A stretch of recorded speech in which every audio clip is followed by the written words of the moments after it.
Hi, welcome back to my channel. Richard Tang, CEO of Zen Internet, and I am back looking into the exciting and sometimes challenging world of the Alt-nets. And today I'm delighted to have with me Sean Royce, CEO of Quickline Communications. A very warm welcome to Zen. Sean. Good afternoon, Richard.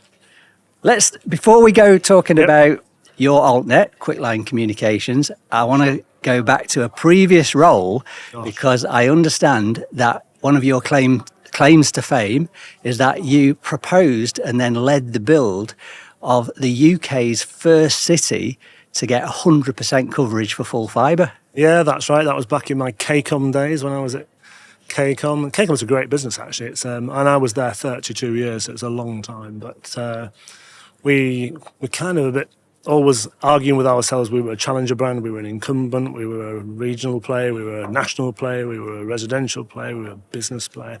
But back in the mid to late 2000s, when everybody else was building, or BT were building FTTC, fibre to the cabinet, we hadn't made that decision, and we were going to do that in Hull. But was never the right answer. I never thought it was the right answer.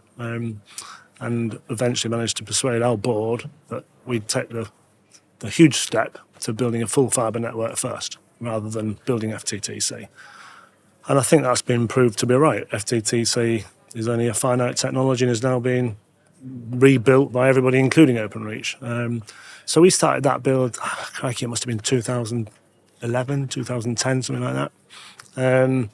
And we completed it in 2019.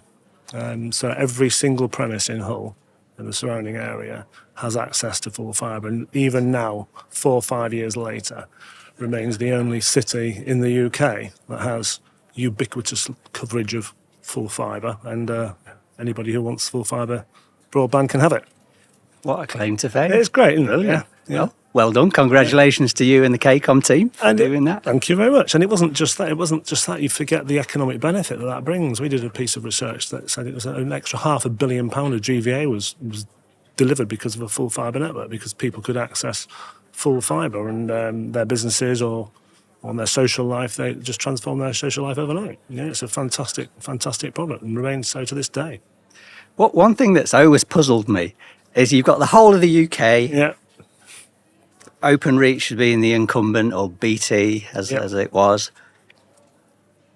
And then you've got this little island, which is Hull, that does its own thing. Yeah. KCom's the incumbent. Yeah.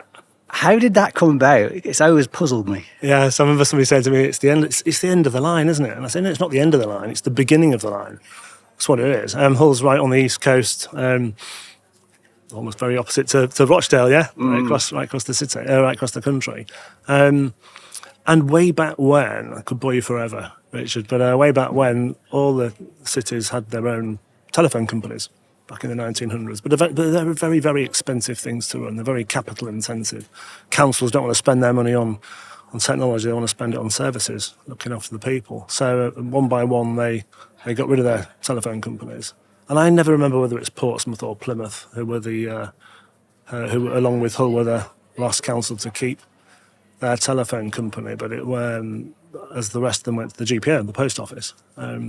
Eventually, they sold out as well, or gave the telephone company to the GPO. Hull City Council remained the sole owner of what was now KCom, and British Telecom took the GPO and became the incumbent operator across the rest of the UK, and little old Hull was left with 0.5% of the telephone lines in Hull in the UK, and that's how it's remained ever since. And in 1999, I think we were saying earlier on, BT floated in 84, I think. Yeah, pretty much. Yeah, BT floated in it, or privatised by the Thatcher government. That's exactly right. Yeah, that's right. Yes, that's right. And then the Hull City Council held their 100% stake in their telco, which was Kingston Communications at the time, but floated on the London Stock Exchange in 1999, and that's when eventually the council got rid of their share.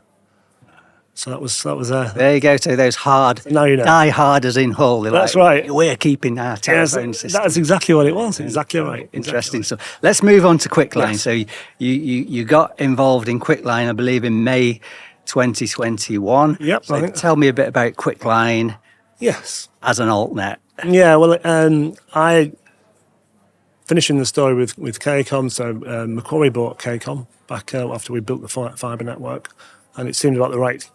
That was just around about it was 2019, and then just after, of course we bumped into COVID, didn't we? And I thought maybe it's time for a change. I've done 32 years here, so I looked and I talked to Quickline. So Quickline are historically a wireless internet service provider in the north of England, providing services where it was very, very poor, awful broadband, terrible broadband, with a wireless connection. And when I got talking to the owner there and the investor, just about to be bought by an infrastructure fund, not uncommon actually in the sector, back in 21, it sounded to me like a really, really positive opportunity because with a core purpose. I talk about 8 little words. We've got a flag on the hill, what I call it in Quickline. 8 little words. Some people might call it a North Star, a mission, a core purpose, whatever it was. And it's connecting rural communities to a world of possibilities. That's kind of what we do. We're laser focused on that. We don't do big market towns. We don't do cities. We provide broadband to very hard to reach areas or hard to reach areas. And we don't just sell broadband. We don't just build networks. We transform people's lives in these areas. If you don't have access to broadband, if you have broadband that's doing 1 megabit, 2 megabit, 10 megabit, you can't do your banking, you can't do your shopping, you can't do your homework with your kids, you can't watch the TV, you can't do your dating, whatever it might be. We transform these people's lives. And we don't just do that, we kind of regenerate rural communities. And I think that's a really important and powerful story for us and our people to get around. So that's kind of how we position ourselves. And we do that with a hybrid network.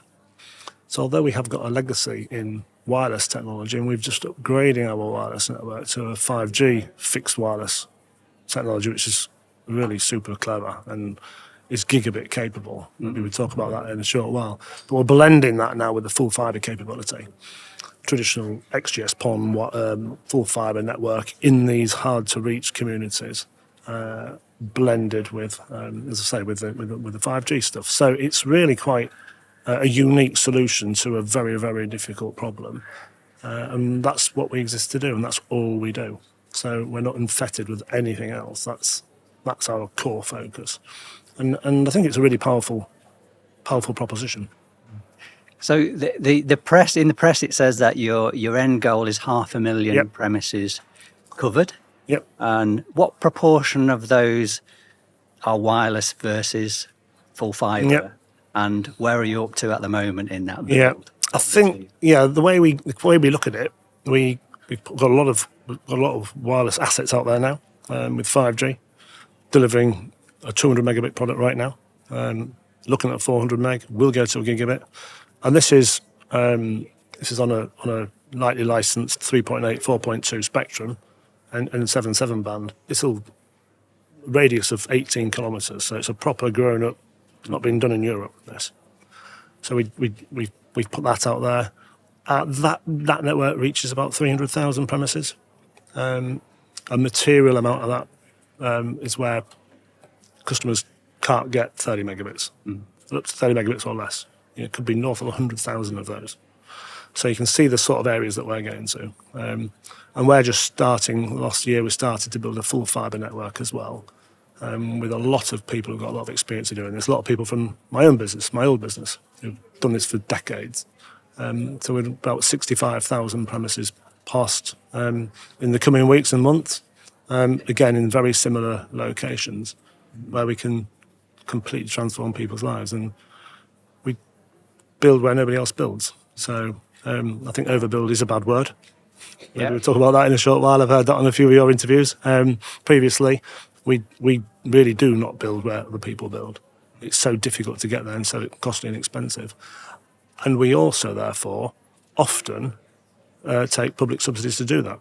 because it just doesn't make any economic sense to do so. And I have a very strong view that that is a very, very good way of spending public money. Now, I saw Jeremy on here a while ago, saying exactly the opposite, right? BDUK is a waste of money. Well, I totally disagree with that. There you go, Jeremy. Yeah, but I agree with an awful lot of what Jeremy has done, and he's got a fantastic business model, and he runs that business very, very well. And almost everything he's done, I think I'm very impressed with. Yeah. I don't think BDUK is a waste of money, and I'll tell you for why. In fact, just look at the state of the market now. All I'm hearing is builds stopping, builds pausing, builds slowing down. Let's monetize the asset. Let's concentrate on connecting customers. Let's bring the revenues in. No problem with any of that at all. But the fact is, builds are stopping, and they're stopping really where people need it the most. Yeah, they're building in market towns and areas where there are densely populated locations. And it's a gap funding model. So Jeremy's principle is sound. Let's let the free market build, let the free market capital build, and then when we've finished, let's see what gaps are left. Well, I think it's finished. Yeah, and I think this is exactly why BDUK are in the market. They've already explored those locations that are uneconomical to build to, and although other alt-nets say they're not, or might argue they're not, I think they're being proved. They're being proved right. So that money, that £5 billion in Project Gigabit, I think is a very, very good way of spending taxpayers' money. The other point, just to sort of amplify that, I saw some research not that long ago, probably a couple of months ago, from the Centre for Economic and Business Research that was saying that £65 billion of economic benefit will come if you can improve rural connectivity. So for £5 billion, you get an extra £65 billion of economic benefit. And that's not just social benefit for people and working from home and everything else that's hugely important. Changing people's lives, giving them a sense of worth. But manufacturing, logistics, tourism and agriculture, in particular those industries, will benefit hugely. And that's what that research says. So we could have a whole debate about HS2, couldn't we? But I can tell you now, the £5 billion that are being spent on with Project Gigabit versus the 100 billion or whatever it was going to be in HS2 to deliver £65 billion of benefit has got to be the right thing to do for the taxpayer. Good use of taxpayers' money. I think so. So Jeremy and I might have a slightly different view, but I think everyone's entitled to that's their good, view. right? Yeah, definitely. Just on BDUK, sticking on BDUK. Yeah. Yes. I've heard that the BDUK contracts can be fiendishly onerous. Yep. And that, in fact, some companies even will not bid for them because they're just so difficult to deliver on and get the money. And, you hear stories that, if you can't get one way leave over the line, you just get no money at the end of it. Has that been your experience? We've got 4 superfast broadband contracts, and they've had some bumps in the road. There's no question about that. But we've learnt a lot from them. We're delivering on them. They are very, very difficult to work your way through. But again, BDUK have learnt a few lessons. We've learnt a few lessons. I think that feedback has gone in. I think Project Gigabit is less onerous.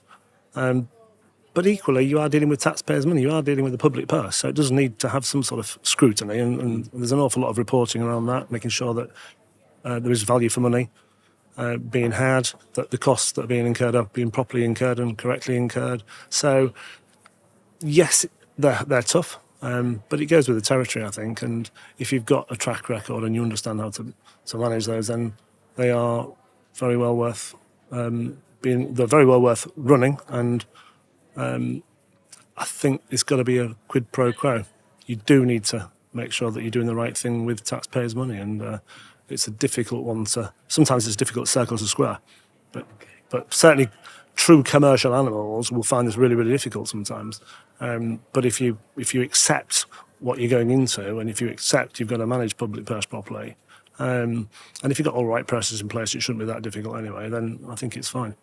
I guess your experience in the public sector at KCom gave you a bit of an insight into doing the right thing with taxpayers' money. I think well, you did, yeah. I mean, again, when you're in a goldfish board within Hull in East Yorkshire, every move is managed. You're a public company as well, of course, just to put that in the mix too. So you have to be right and proper with your shareholders' money too. So it's just good business practice in many ways, just to make sure that you're reporting right and every penny that gets spent can be accounted for correctly.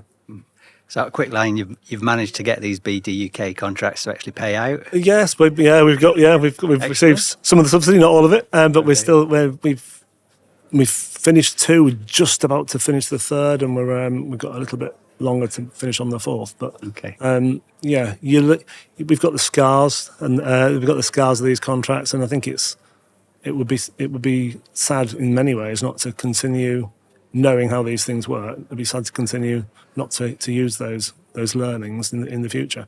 And are you going to bid for more? Yes, yeah. That's part of the. Yeah, we're open and upfront. We are, as I say, we're a pretty focused business. We're focused in the north of England, Yorkshire and Lincolnshire, and beyond, but pretty much around that geography.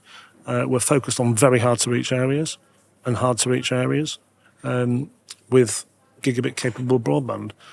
Therefore, we will be bidding for public subsidy in those areas to deliver broadband to people where others choose not to build, and where we talk about connecting the unconnected, changing people's lives. That's what we do.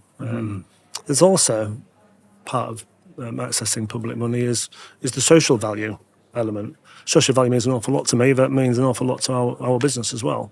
These areas, I keep saying the word, we transform people's lives. We can go into these communities. We can help older people access services that they couldn't otherwise access. You go to these communities now, Richard, and there's no GP, there's no post office, there's no bank, there's no shops, there's no library. You have to go 10 miles to the nearest market town or city to get something.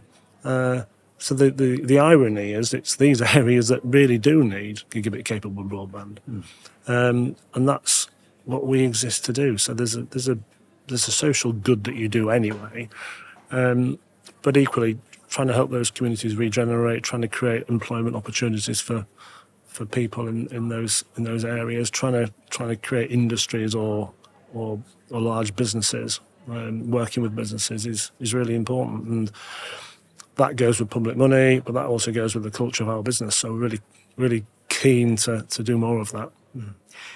And on public funding, there's a page on your website that talks about the Gigabit Voucher scheme. Yep. So how important is that to you, and how widespread is it used? Yeah. Is it used? And actually, what is it? Yeah. Yes, well, vouchers, yeah. Vouchers is another way. It's a demand side stimulation, as opposed to a supply side where you win a contract and you build and you get the money. So the demand is, we will go to a certain area if we think there's demand there, if there's demand has been stimulated, and we build there and we connect a customer up and we get the customer signs up, and government gives us a contribution to that connection. And we found that's been very successful. I think the industry's found that to be very successful. It has now been paused a little bit whilst all the lots and the procurement lots have been worked on as part of the Project Gigabit programme. And in some ways that's a shame, because it's kind of been driven by the customer who wants the connection. But equally, you do know that when you win one of these procurement lots, you're going to build the network, and you build it at scale. So government of an 85% of the UK covered by gigabit capable broadband by 2025.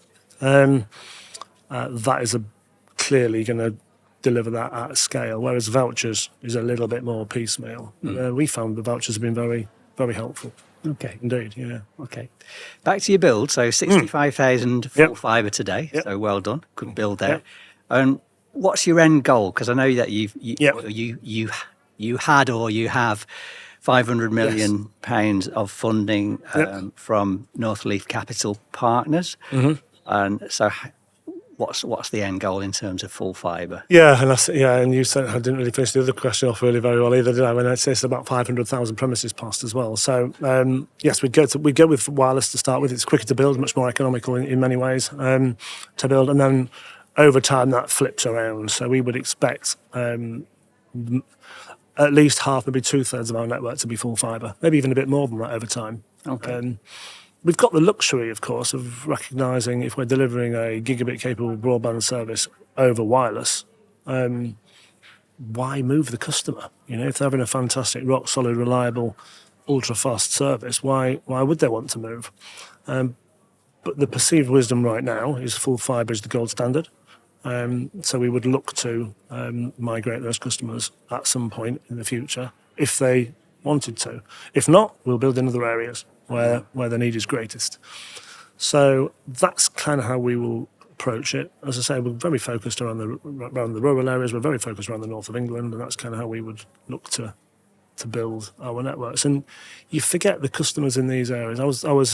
If I take a business customer, for example, Richard, I went over to a farm the other day, equally always struggling with income, thinking about diversifying. He was 3 or 4 miles away from the nearest cabinet. He was getting 2 or 3 megabits per second. He just opened up a brewery, which is why I went, of course. Why not? Yeah.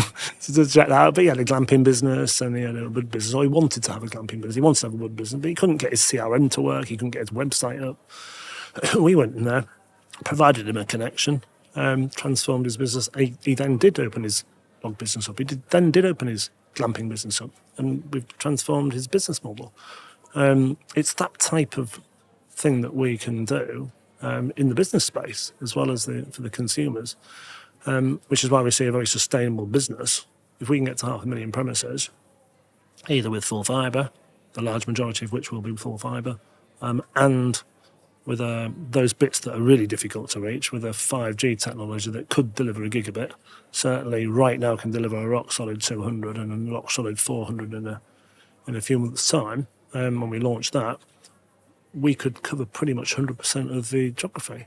Now, I think there's another provider in the UK that's kind of doing that. And that's how we see the model moving. It's a very powerful, compelling patchwork quilt of technology to solve the problem. And although I'm extremely supportive of BDUK, and I think, as I've said before, this £5 billion is a very well spent taxpayers' money. It's a good way of spending taxpayers' money, in my opinion, for the economic benefit that brings. One unintended consequence, perhaps, of having a gigabit aspiration is that you go from, in these areas where you're getting 1 meg, 2 meg, 10 meg today, and you've got to provide a gigabit to get subsidy, whereas that might take an awfully long time. That may never happen, right? But we could make a material uplift to that performance to 200 meg, 400 meg, pretty much instantly, even at a lower cost to pass. But that isn't gigabit capable. So that customer never gets upgraded until somebody comes along to do this gigabit. So that's probably the one area where I would encourage government to have a look and see, for the last 2 or 3%, maybe 200, 400, 500 meg now is good enough now for the next 10 years, 5 years, until we work out to get a gigabit. I completely agree with that, actually. Yeah. So if you're watching this and you're from the government and thinking, if you've got gigabit etched into your mind, I agree. Who needs a gigabit today? The vast majority of customers do not need a gigabit. They will in the future, but right now, no. So I think it's a good call. And particularly those last 2 or 3% where I think we can build fibre, and the subsidy will help us build fibre to a huge percentage of that. But once you get beyond 90% and 92%, 95, 98, whatever it might be, let's just materially uplift that speed. Let's not just leave them into the too hard to deal with bucket. Yeah. So look, it's great spending hundreds of millions of pounds building a network. Yep. You've got to fill it up with paying customers. How are you doing? Yeah, well, again, because we're going to these sorts of areas where there's a huge demand for it, we're seeing our network being a lot of demand on the network. We talk about 1% a month of penetration rate, and north of that. That's what we're seeing. That's what we'd expect to see in these areas. So we're very pleased with that, and we spent a lot of time trying to get the build engine right, trying to get the 5G technology to do what it needs to do, and now, as many ISPs are, concentrating on monetising the asset or taking on customers, and that's kind of going as well as we would wanted it to be honest. Everyone wants more customers, everyone wants more money, but you got to kind of do what you got to do, and that's what we are doing. So we're really pleased with the take-up rates that we're seeing in these areas, in the communities where we would expect to see them. And I think that's part of the point, Richard. We said about overbuild is a nasty word. If you believe that everybody needs broadband, I think I'd struggle to work out anybody that doesn't agree with that. And if you are the only network capable of delivering that service, then eventually you'll get that customer. Now, we can talk all day about contract length and mid-contract price increases and all those types of things, and perhaps we should do. But ultimately, you've got a model once that customer then moves and comes onto the network that you've built for them, and you're the only game in town. You should have that. As long as you give them an exceptional service, then you should always keep that customer. Why would they ever go back to something that's not what you should be having? I remember somebody saying to me once, "Did you used to have one of those big square TVs, those cathode ray TVs, and with the big box in it?" "Oh yeah. And did you get a flat screen TV?" "Yeah, I've got that now." "Would you ever go back?" "Of course I wouldn't." Right? Well, you never go back from a fibre connection, then, would you? And that's the point. So if we're building in these areas and you're the only game in town and everybody wants broadband, then you should have a model that's there for life. Now, the alt-nets, no one will have heard of Quickline, right? No one will have heard of many of the other networks. I say nobody. I'm amplifying the point. The majority of this market is dominated by 4 providers. Retail market, isn't it? Sky, TalkTalk, BT and Virgin Media dominate the market. 85% of the market, or whatever the number. 5, it's Zen. And Zen. And Zen, number 5. Push you up there. A bit further, Zen. No, but they do, don't they? Yeah, and you're absolutely right. Zen are a terrific brand and a very capable and growing brand as well. A lot of customers, but nevertheless, those 4 brands are the guys with the big pockets. Yeah, and although I'm not sure how big TalkTalk's pocket is. Well, that's a whole other question, isn't it? Well, let's get back to the. Yeah, that's a whole other question. The point is, they're established. People understand and trust those brands. Those alt-nets have got a lot to do to get that trust from customers and force a customer, if that's not the right phrase, convince them to come across. Even if you're saying your product, your network, your broadband is better than anybody else's. And I think that inertia, that trust is something all of us alt-nets have got to win over. So I think that's a really important point. But frankly, Rich, and I don't think Zen do this, but mid-price contract hikes, so they're totally unacceptable in my opinion, particularly in this day and age of every penny counts and a cost of living crisis. I'm hoping that most customers out there will start to think, actually, I should be trusting the Zens of this world, the Quicklines of this world, because they're not doing that. They're trying to do the right thing. They're trying to look after us. They're not going to put a 14.4% price rise in the middle of my contract when I can't do anything about it. And I think it'll be 10% next year, whatever it's going to be, because it's linked to CPI. That just doesn't feel right to me. And then saying, yes, I know you've got a great connection from another provider down the road, but if you want to leave my contracts, it's going to cost you a couple of £100. Again, what cost are they incurring to support a £200 migration fee or whatever it might be? So again, there's a couple of things around there that I think the regulator needs to have a think about that will ironically probably will help us right now anyway, because I think customers can see through this. Let's talk about competition, because I think you're absolutely right that if you've got a captive market, you're the only game in town. for full fibre or Yep. fixed wireless access. Yep. And the alternative is 1 meg ADSL that's flaky. You're going to win the customers. Fine. Even if people haven't heard of you, you're going to win the customers eventually.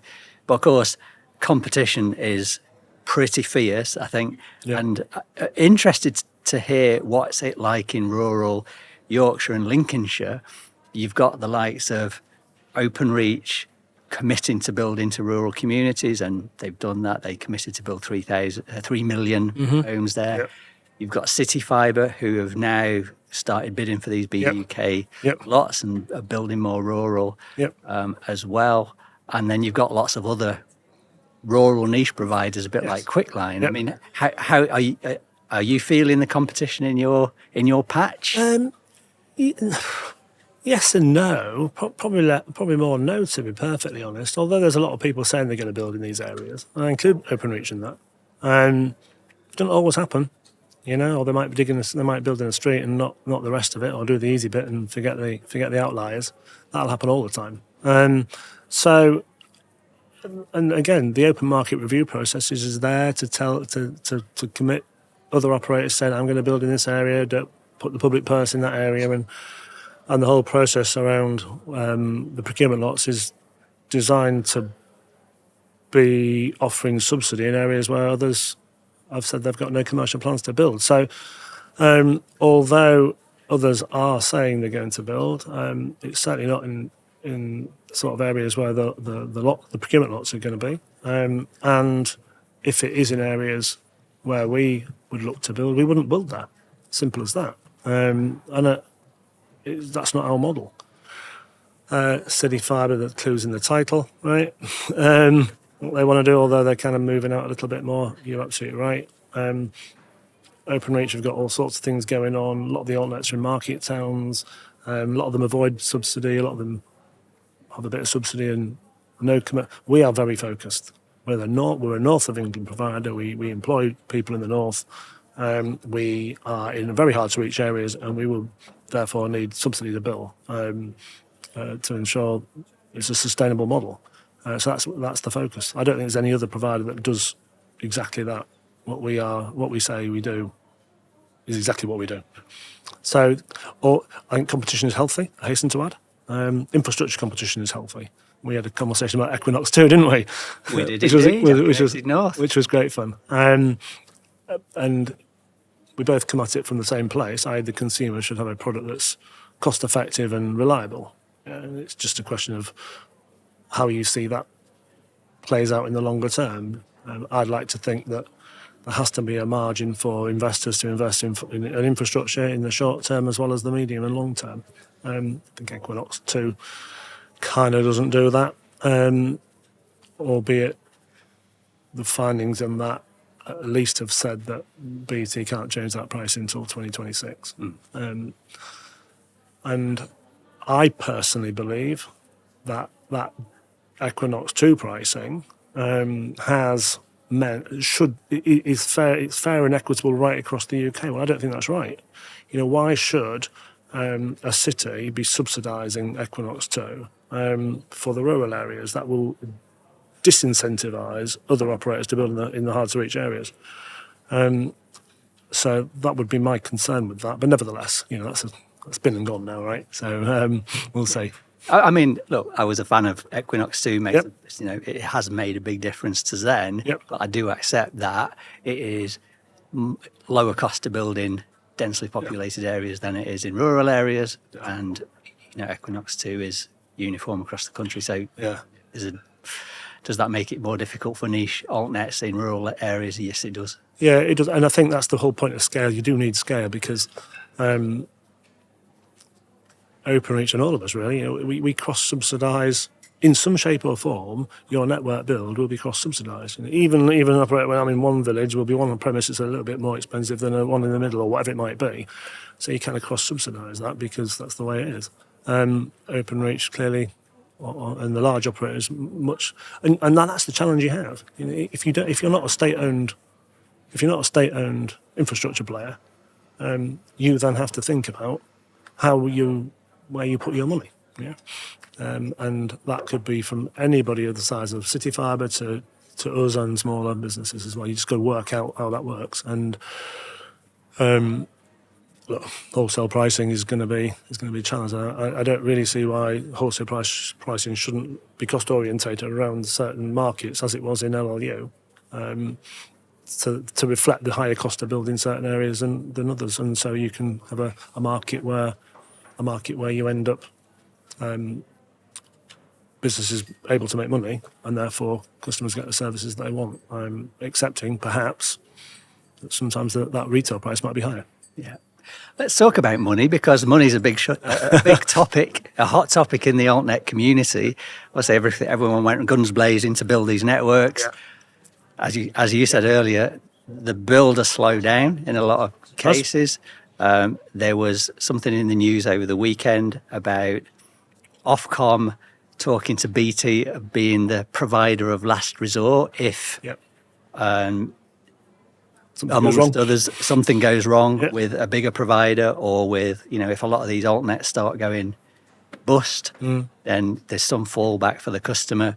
So I guess the first question is, from Quickline's point of view, how worried are you and your investors about debt, repayments, interest, all that sort of stuff? I think any provider, any operator that's got debt, any operator, I include BT in that. I include City Fibre in that. VM, whoever, any business that's got debt is going to be concerned, because debt rates, interest rates have gone up significantly, and that kind of challenges the business model. If it happens, we've got a very supportive infrastructure investor, so it's we're concerned. We'll keep an eye on it, but it's not going to cause us too many problems, like it is others who have got huge debt piles. But I still go back.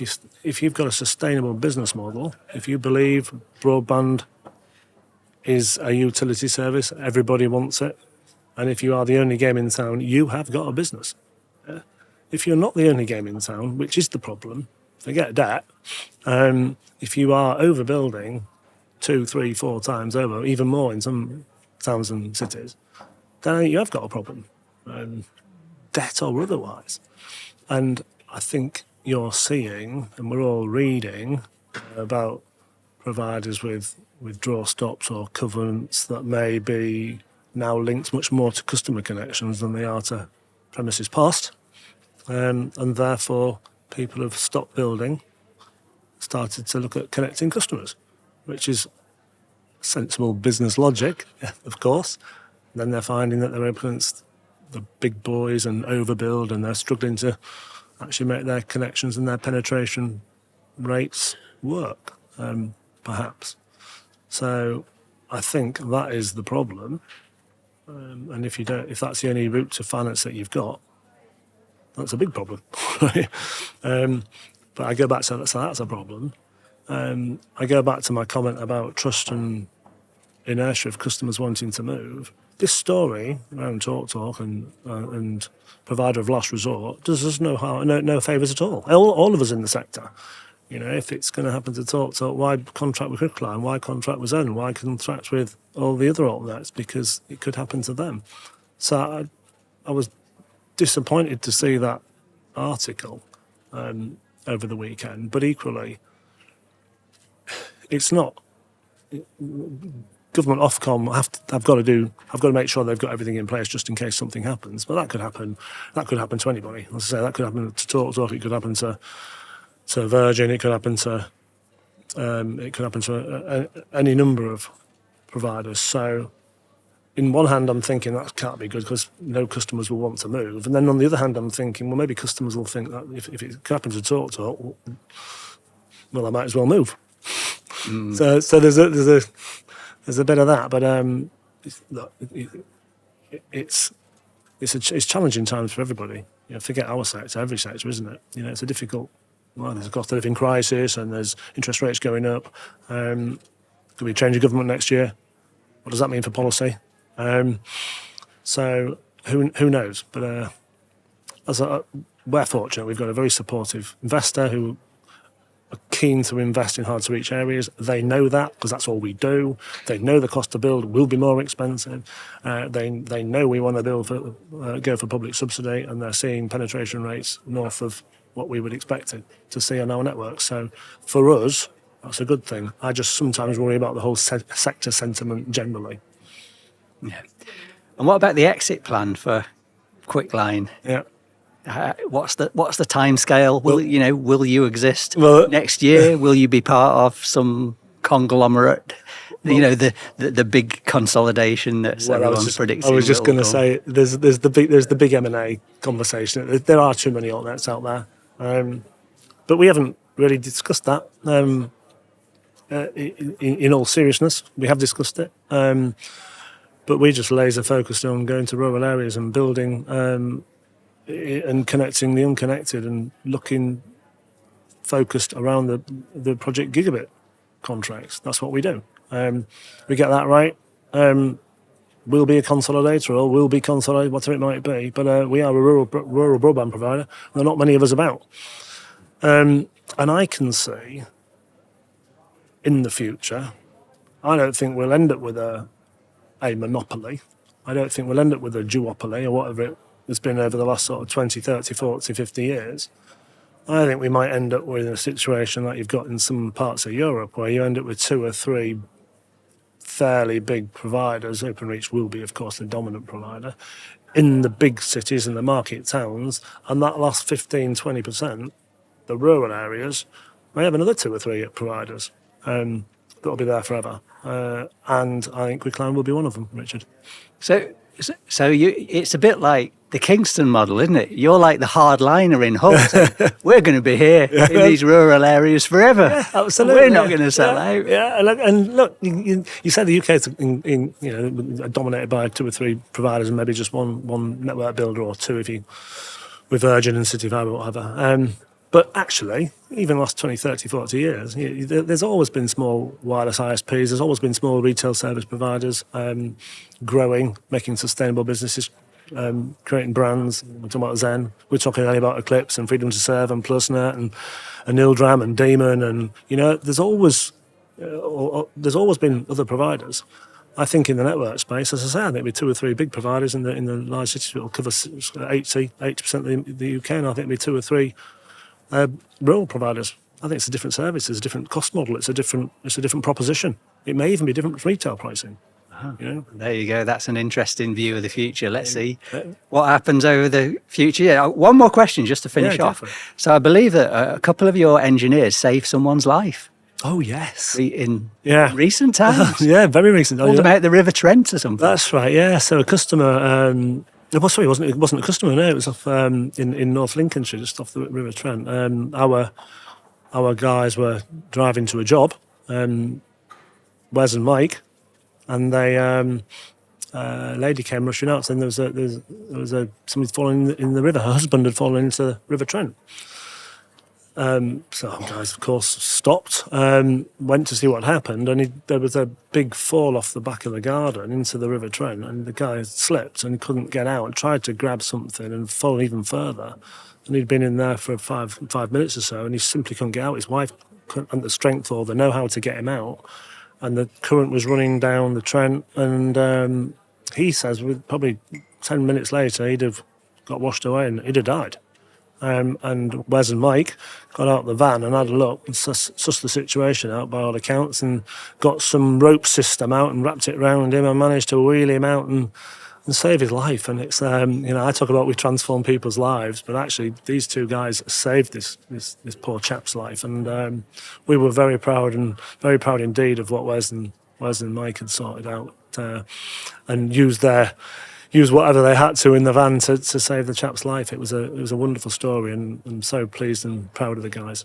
Yeah. So what were they called, the 2? Wesley and Mike. Wesley and Mike. So Wes and Mike, you are heroes. Proper and heroes. I think that's a great way to finish. Thank you very much for watching, and see you again soon.